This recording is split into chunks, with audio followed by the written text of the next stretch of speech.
As well, still smiling, a little bit less excited, but still smiling, Arsenal fans. And we've got dogs and babies, they know how to get on TV. We've got kisses, we've got it all. We've got it all from the Arsenal fans. Thank you very much indeed. Hey guys, welcome to another exciting episode of FPL Friday. As all of you know, it is Friday and we're getting ready for the weekend. We're getting ready for all the games, the fourth round of games. We have everything you're going to need for this weekend coming up for you to score some points, especially in this past weekend where the average was anywhere from 20 to 30 points. We were lucky to score 20, 30 points. Our team was able to score 50 points. A few differentials were able to get us some points, and of course, most of the heavily owned guys that everyone else has were also able to get us points. So without any further ado, let's get into how our team did and the rest of the episode, where we're going to be able to get you guys some hidden gems again. Look at our fantasy captain options for this week, just to give you another little boost, especially after a low week if you may have had. And we also have a surprise in this episode where we will be playing the wild card, so stay tuned. We will be mentioning a lot of players for your wildcard teams, and then we'll show you our wildcard team coming up for this round of games. So without any further ado, let's get into it. This is going to be our team, or this was our team for the past weekend. We ended up scoring 50 points. Southampton boys were able to get us lots of cover in the back. Luckily, we were able to get a clean sheet. McCarthy saved a clean sheet for us. Again, Trent Alexander was able to give us some returns, but Saiss, that Wolves game was horrendous to say the least. But I think they'll be able to bounce back. But as far as Saiss, he had got a yellow, didn't really look that great, looked very, very slow. So I'm not that convinced on him anymore. Salah was able to get us some returns, unlucky to really get on the score sheet. He was very selfish, which as a player I'm not a fan of, but as a owner of Salah, I love it. As many shots as he can take, so on. Speaking of shots, Heung-min Son, 2 shots right on post, hit the woodwork, didn't get any returns, and then was substituted at half because of hamstring injuries, so very unlucky. Zaha didn't do well this week, his first blank in the 2-3 weeks. Rashford was able to get us a return, as well as Adams. Mitrovic and Harry Kane, they have been, I wouldn't say superb as far as Mitrovic goes. Harry Kane, I expected more, especially for 10 million, 10.5. So I think we're definitely going to be seeing a change in our front lineup. But yeah, that is our team. We scored 50 points for this week. And coming up, we'll be taking a look at some hidden gems for you guys. It is time for us now to find some gems. These may be players that will give you that little bit of differential to separate you from everyone else. The bad part about having a team basically like everyone else is the fact that when all those players that supposedly are nailed on to get points don't get points, everyone is basically left with 20 to 30 points if you don't have differentials on your team. So that's why you maybe don't want to fill your team with differentials, but you would like to have players that are going to do well, or at least get you points that a lot of other people are not selecting, just so we can get those arrows, guys. So let's start at the back. Lamptey, he is so impressive. He's basically playing as a wing back.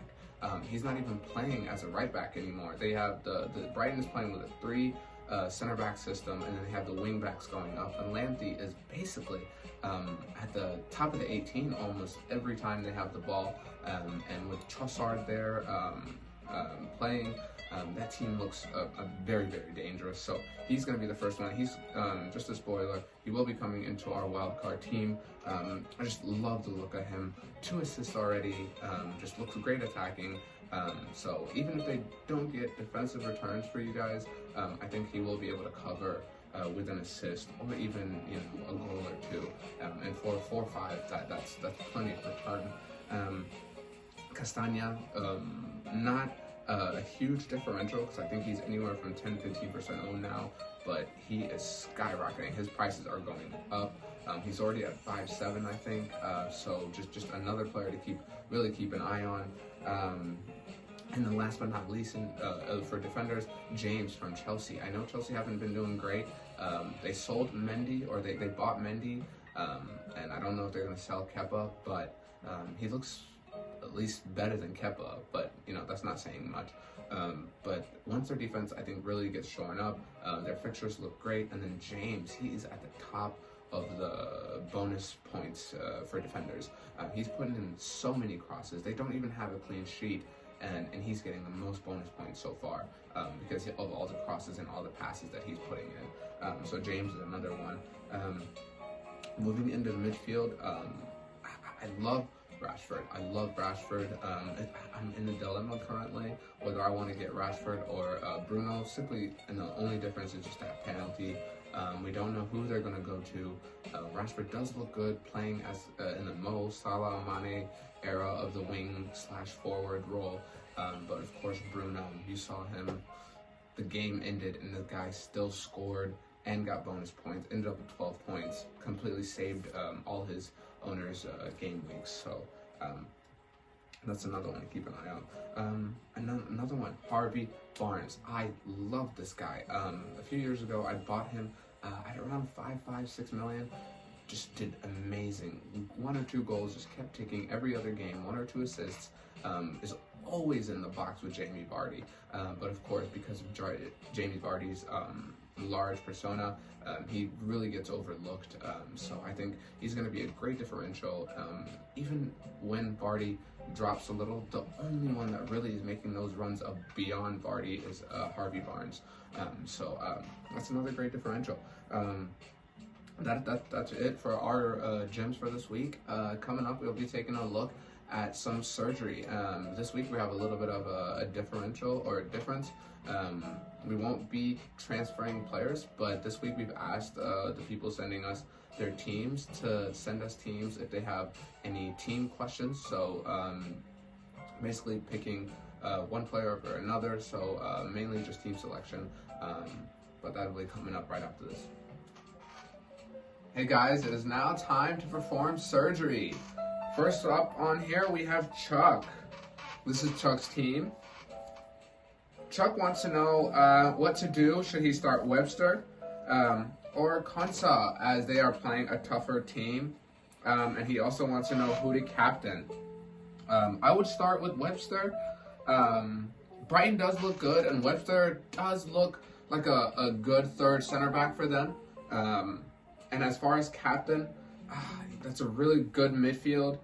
Salah's always a great captain for sure. Usually, hits on penalties, shoots 3, 4, 5, 6, 7 times sometimes in a game, more than any other player on that Liverpool team, besides the exception of Sadio Mane. So you could always go with Salah. Sterling is another wonderful differential. And I think Aubameyang is also a very, very, very good differential for this week to help Chuck out. Moving on, we have Tomas, and he wants to know who to start, whether he wants to start Zaha or Justin. Zaha is playing a tough Chelsea team. Meanwhile, Justin has looked good. I don't know if there'll be a clean sheet, but there could be attacking return for him. So either way you go, I think that's a very solid team. But I would go with Zaha for the offensive returns. But your team's also very good. Moving on to Raz. He wants to know who to captain. That's his big week. Big question for this week. I would say very tough choice between Salah or KDB. Again, Salah is Mr. Reliable. KDB is playing Leeds. You saw how that first game went against Liverpool. Salah with the hat trick. So I think there's plenty of goals in the Leeds City game, more than there are in the Aston Villa Liverpool game. That's not to say that there won't be goals, but that's just to say that there will be more goals, more chances, way more open play in the City game. So I would go with KDB. They're both on penalties and they're both playing really good defenses. So I don't. Either way, I think it's going to be a great pick for you. Next up, we'll be taking a look at our captain options, and we'll also be taking a look at our wild card team for this week. let's take a look at our wildcard team. Starting at the back, we have kept the same goalkeepers. I love being able to interchange my goalkeeper. I think that is a really good strategy to use that a lot of people don't think through. They want to go for either one big goalkeeper and one bench, or just two really crappy bench keepers, both at 4.0. For that 1 million you're saving, I think you're losing out on potentially 50 to 100 fantasy points by not having two starting keepers. I've been able to interchange McCarthy and Ryan very good or very well between the weeks, depending on who has a harder matchup, easier matchup, form, etc. So I've kept faith in those two guys. I've even backed them by getting Lamptey to double up with Ryan and Walker Peters to double up with McCarthy. And I've also brought in Taylor because Burnley look like they're turning. Their defenders look like they're coming back from their injuries. And Nick Pope always seems to turn it on. He's a wonderful keeper. And also Taylor just looks very good going forward with Chris Wood being able to be supplied from the whip crosses in. I think he's a great differential to also have. And then for my two, cheapest options, I've gone with Dunn. He's been starting relatively well, and I brought him in just in case there is a price rise, or he tends to be like this year's Lidstrom or anything of that nature. And then I've kept faith in Ferguson because recently I saw in an injury report for Crystal Palace that he does look like he's back to walking, running, training, but they're holding him out, I think, until after the international break and maybe a few weeks after that, just to make sure his knee is back to fully fit, as they don't want him hurting himself and re-injuring it like he did in the preseason. Moving into the midfield, this is one of my favorite, such a strong midfield, and simply because of all the wonderful options we have at midfield this year, I really wanted to invest my money in there. So starting at the top tier guys, KDB, Salah, Bruno, no surprise there. I think the only surprise really there is Bruno. As much as I love him playing deep, I think Ole has to realize that he needs Bruno in the attacking role to really have that team clicking. And then also those penalties again are really what's changing my mind. And we have Click, 5.6, always plays, great guy, to come off the bench. Anywhere from 1, 2, 3, 4, 5, 6 points sometimes if he scores, or if they even get a penalty, he'll be taking it in line for bonus as well. And I've already mentioned Harvey Barnes in our hidden gem section. I brought him in. I think he's going to have a wonderful run coming up. I think Jamie Vardy is as selfish as a striker he is. I think he loves playing with this guy. And now that they have Madison back, I think they're just going to click and take off. Up top, we have gone with Danny Ings. I thought the Shea Adams pick would be able to give me the cover that I needed from Ings, but Ings just looks so dangerous. And now that he's on spot kicks and penalties, I think that just takes him, that makes him worth that extra 1 or 2 million, in my opinion. We've also gone with Neil Maupay from Brighton. I think Brighton look amazing, and with Trossard being up there and playing with him, I think the 3 center backs and then the wing backs being able to supply them. I think Maupay has been able to just sit inside the 18 and just be a fox in the box almost and get on anything. He's also again on penalties as well, so not a bad investment at 6'5". And then the man, the legend, the one and the only, Dominic Calvert-Lewin. I just couldn't miss out on this guy. I've been going against him almost the past few weeks. Every time he scores, it's almost as if, like a middle finger to me, and I just had to get him in just to cover my bases. I think he's going to be easily one of the highest owned players at the end of the season, and I don't think this is a fad. I think he's gonna keep hitting on, and he's on fire right now. He had another hat trick in the midweek in the Carabao Cup, and even Ancelotti said the man is on fire, and we are going to try to get him the ball. So moving on from that, we are going to look at our captain options for this week, guys. starting at probably one of the best options you could have this week. I think KDB and Mo Salah. KDB, again, playing Leeds. What more can I say? Very open game. Mo Salah playing Villa. Didn't look that great last year. But they got Martinez, and their defense does look a little bit better, but it's Mo Salah. You know he's going to shoot. If they get a penalty, you know he's going to take it. So look no further. And I also like Jamie Vardy as a huge differential. I know a lot of people were skeptical about his injury.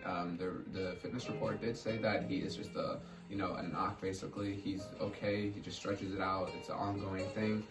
Brendan Rodgers said he'll be fine for the weekend. So I think that's a great pick. And if you want an even further differential, look no further than Danny Ings and Dominic Calvert-Lewin. I think Danny Ings playing like an open West Brom team, and then Dominic Calvert-Lewin has just been on fire.